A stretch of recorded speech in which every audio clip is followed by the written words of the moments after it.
Hello and welcome everybody to another episode of Books and Bytes. Today we're taking a deep dive into Charles C. Mann's 1493, uncovering the new world Columbus created. Now when you think of Columbus, you probably think, discovery, sailing the ocean blue, that sort of thing. But Mann really flips that on its head. He argues the truly monumental story isn't 1492 itself, but everything that happened after.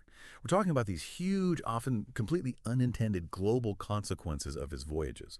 Specifically, the ecological and biological exchange is what it's called the Columbian Exchange, and how moving seemingly small things like plants, animals, even microbes fundamentally reshaped, well, everything, societies, economies, environments all across the globe. It's globalization, yeah, but looked at through this lens of biology and ecology, it shows how deeply connected the world became, really fast. That's exactly right. It's like forget the usual kings and battles narrative for a second. Man wants us to think about how, say, a humble potato, or maybe a mosquito carrying malaria, or even something you'd barely notice, like an earthworm, Hmm. how these could be just as powerful in shaping history as, any army or empire. Yeah. The book sort of reveals history pivoting on, well, on the wings of microbes and the roots of pretty unassuming plants. It demonstrates just how interconnected our world became right after Columbus's voyages. So we're going to explore that, looking at how these exchanges actually unfolded and the sometimes really surprising consequences they let loose. Yeah, Mann kicks things off with a personal story that I think really grounds the whole idea, makes it relatable. He talks about finding this black from Tula heirloom tomato in a garden somewhere, this dark, almost black tomato. Tastes amazing, Yeah. apparently. And it gets him wondering, how did a tomato from Ukraine end up in an American garden? And that simple question just blows open this whole exploration of how species travel the globe, the complex networks behind it all, globalization in a tomato seed. Makes you realize even the food on your plate has this incredibly tangled global history. Exactly. That tomato is like the perfect hook.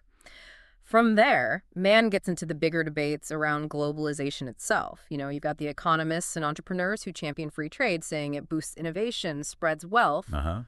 The standard arguments. But then on the other side, you have environmentalists, cultural critics, labor folks pointing out the often destructive, unforeseen costs of all this interconnectedness on society, politics, the environment. It's this basic tension the book explores through all these historical examples. Man doesn't really take sides, he just shows the complexity. Right, he lays out the different facets. And to handle such a massive topic, he structures it around the Atlantic and Pacific exchanges, these two huge currents of biological transfer, right, following Columbus. Yeah, basically two big interconnected engines driving this global shakeup, each with its own sort of cast of characters and consequences. So where does he start the detailed story? Jamestown. He starts with Jamestown, yeah, that early English settlement in North America. Now, you might think of Jamestown as, early colonial struggles, political stuff, but Mann argues its fate was deeply tied to ecology, and specifically the introduction of tobacco. Ah, tobacco. This plant, originally from the lower Amazon, totally new and even a bit controversial in Europe at first, it basically ignited the world's first truly global commodity craze.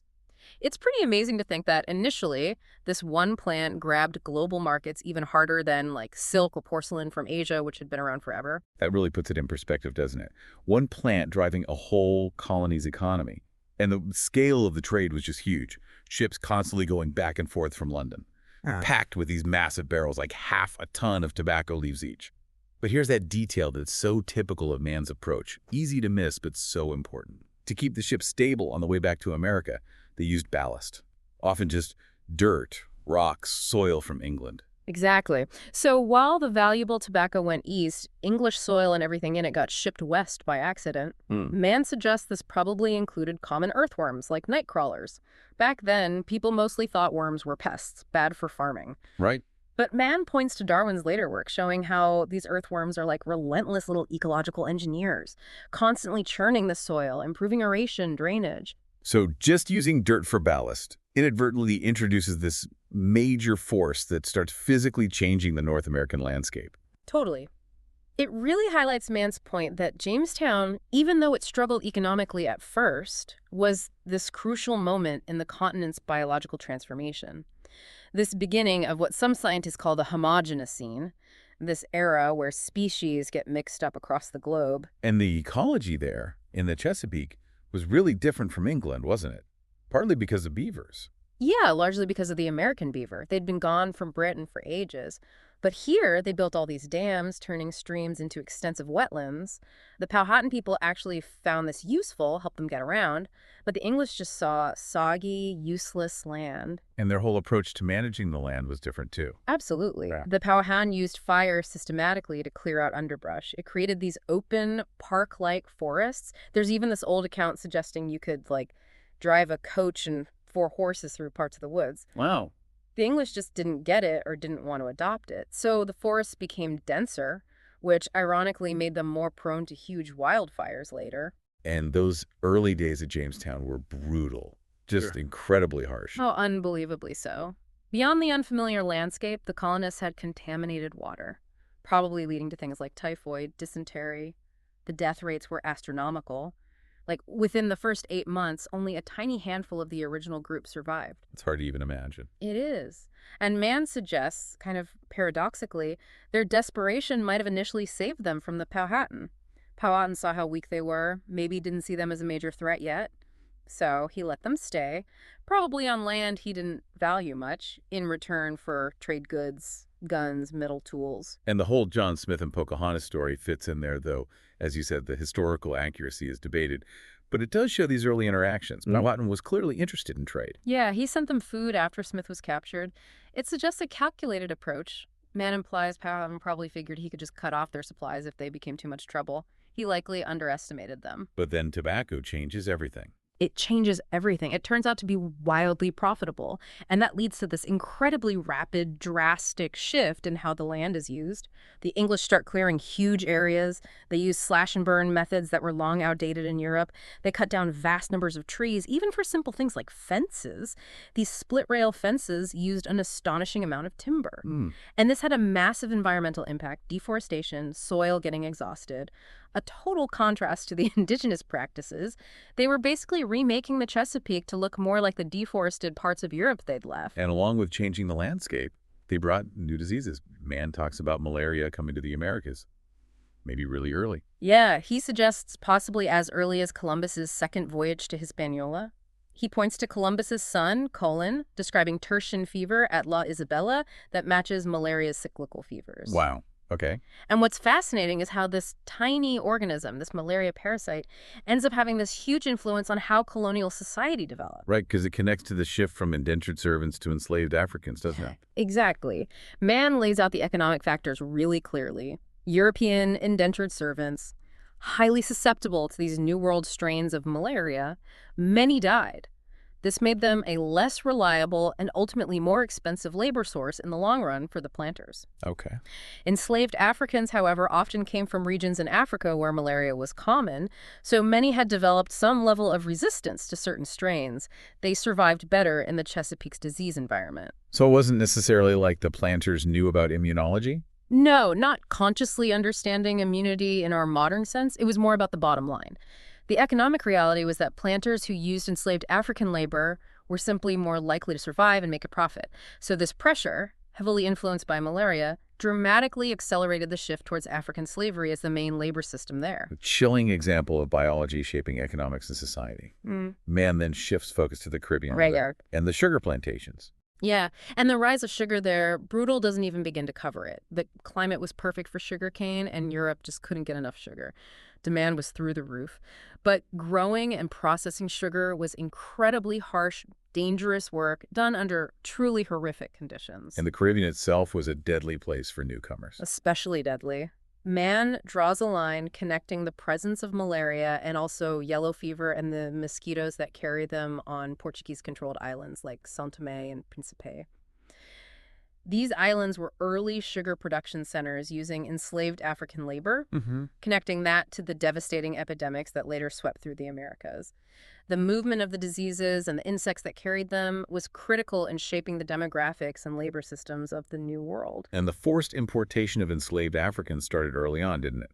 Hispaniola, then the mainland. Yes, begins in Hispaniola, then spreads to the mainland pretty quickly. Cortés used enslaved Africans in his ventures in Mexico.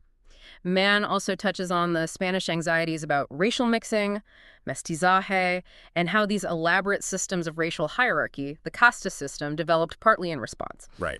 And it's crucial to remember, while various forms of unfree labor existed elsewhere, the transatlantic slave trade became this uniquely brutal, industrialized, dehumanizing system.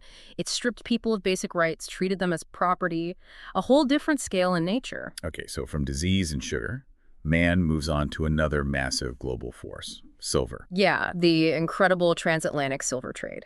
Centered on the Spanish mines, especially Potosi in what's now Bolivia and Huancavelica in Peru for the mercury needed to process it. The amount of silver they pulled out was just staggering. And it relied on unbelievably brutal forced labor systems. The indigenous mita system, basically a labor draft, where communities were forced to send workers alongside importing enslaved Africans to work and die in these incredibly dangerous mines. And the processing itself was damaging. With mercury. Hugely damaging. Using mercury to amalgamate the silver led to widespread mercury poisoning and terrible environmental pollution. Land, water, people, all devastated by it. And the key thing Mann emphasizes is the global impact of all this American silver. Absolutely. This massive flood of silver basically tripled the world's money supply over a couple of centuries. It triggered massive inflation, first in Spain, which actually suffered economically from it in the long run. Right, the paradox of wealth. Exactly. But it rippled out, affecting economies across Europe, the Ottoman Empire, Mughal India, and eventually hitting China really hard too, a truly global economic earthquake. And this silver is what fuels the next big connection, the Manila galleons. Yes, the Manila galleon trade. This was the first direct, sustained link between the Americas and Asia. For centuries, these huge Spanish ships sailed once or twice a year between Acapulco in Mexico and Manila in the Philippines. They carried tons of American silver west and brought back highly desired Chinese goods east, especially silks and porcelain. Manila itself became this wild, complex place, a major global trading hub full of merchants from all over, but also this projection of Spanish imperial power right on China's doorstep. And this trade, driven by silver, had huge effects back in China, right? Even beyond just getting the silver. Profound effects, though often, again, unintended ones. This is where New World crops really start pouring into China. Things like maize, sweet potatoes, peanuts, chili peppers, and later, tobacco and potatoes too. The biological exchange going the other way. Exactly. And these crops were revolutionary for Chinese agriculture. Why? Because many of them could grow in places where traditional Chinese staples like rice and wheat couldn't. Marginal lands, hillsides. Okay. This allowed China's population to boom, pushing people into these previously less cultivated areas. But there was a downside to that expansion. Oh, yeah. A major downside. As people cleared more and more land, especially on steep slopes for these new crops, you got massive deforestation and soil erosion. And all that eroded soil washed down into the rivers, silting them up. This led to much more frequent and much more devastating floods, particularly along major rivers like the Yangtze, which were China's agricultural heartland. So another case of a seemingly good thing, more food, having these really negative, unforeseen environmental knock-on effects. Precisely. It's a recurring theme. Now, Mann also tracks one of those crops, the potato, as it arrives in Europe. Right. The potato's journey to Europe. It wasn't exactly welcomed with open arms at first. There was a lot of suspicion. Some people thought it caused leprosy or other diseases, partly because it wasn't mentioned in the Bible, maybe because it grew underground. All sorts of weird ideas. Huh. Funny to think about now. Isn't it? But eventually, people realized how incredibly productive it was. It could grow in poor soil, yielded way more calories per acre than grain. And it became absolutely vital, especially in places like Ireland and parts of Northern Europe. It genuinely boosted Europe's food supply significantly, helped reduce the constant threat of famine that had haunted the continent for centuries. It really changed European demographics. But that reliance, especially in Ireland, leads to one of the most tragic stories in the book, the potato blight. Yes, the Irish potato blight, a devastating example of the dangers of the Columbian Exchange, caused by this water mold, Phytophthora infestans. Mann mentions one theory, still debated, linking its arrival in Europe to contaminated guano shipments from Peru. Guano was being imported as this amazing fertilizer. So the fertilizer might have carried the disease that killed the crop it was meant to help. Potentially, yes, the irony is stark. But the catastrophe in Ireland was massively amplified because they had become so incredibly dependent on just one or two varieties of potato. This extreme monoculture. When the blight hit, it wiped out the main food source for millions. leading to the Great Famine, mass starvation, mass emigration, a horrific tragedy.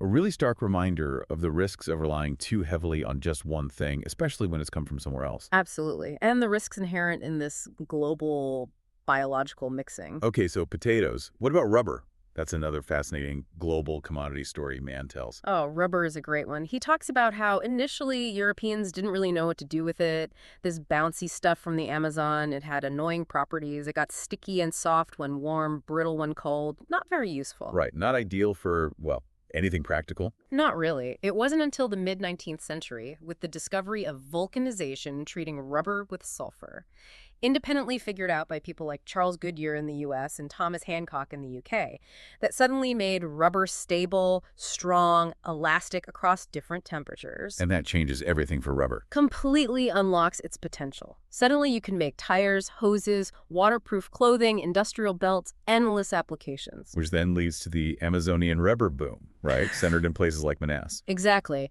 This explosion of demand creates a boom in the Amazon. Cities like Manus become incredibly wealthy almost overnight. Think opera houses in the jungle. But it was built on the incredibly brutal exploitation of indigenous people, forced to tap rubber trees in horrific conditions.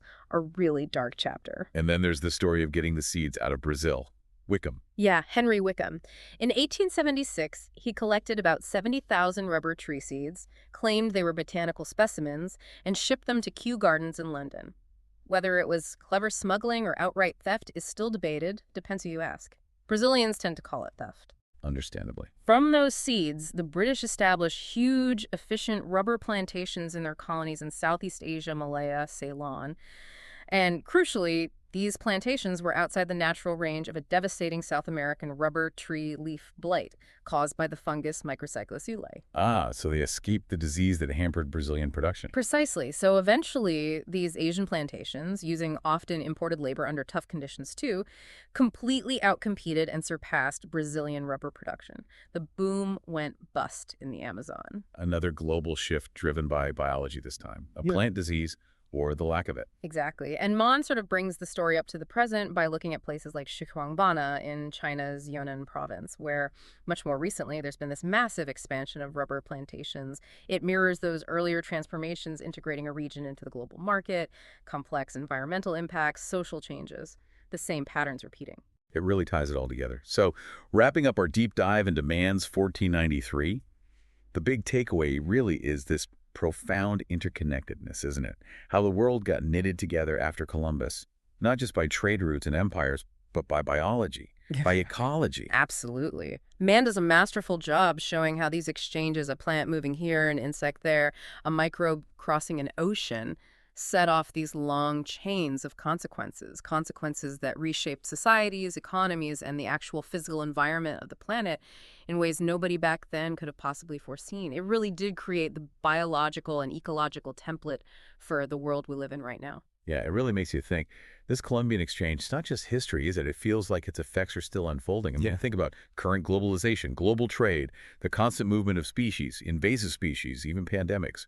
What might be the really long-term ecological and social consequences of our 21st century version of this exchange? Something maybe we can't even see clearly yet. That's a powerful thought to end on. What unintended consequences are we setting in motion right now? Definitely something to keep pondering. Thanks for joining us on Books and Bytes.